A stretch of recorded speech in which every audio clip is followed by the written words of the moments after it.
电源打开，启动。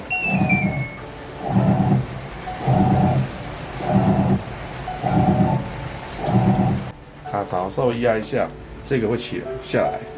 好。然后这是内注水的地方，压着不放，水就从那边进来。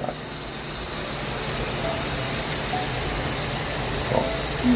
这是大部分说女孩子洗贴身放哈，然后再按一下，它就停水了。然后水从那边倒，再把它拉起来就好了，水就往里面倒了。好，也不会浪费你的那个肥皂水部分。好，然后两个都盖起来，就 OK 了。好，那我们现在做脱水动作。脱水的话，手动选择。到这边脱水，然后直接按启动。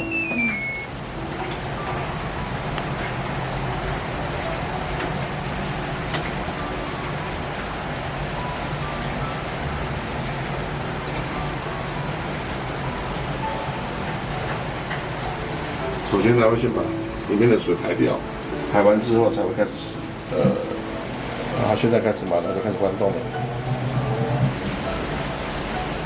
好，那现在它没有摇晃，一点点摇晃是因为你现在是空机的情况之下啊。那没有撞到旁边，没有撞到四周围，代表说水流是稳定的。然后我紧急停刹车，也不会去撞到旁边，代表它是稳定的情况之下 ，OK， 这样就可以了。关机，然后再开机以后，它还是会回到标准模式，就是洗衣服，然后脱水一次完成 ，OK， 这样就可以。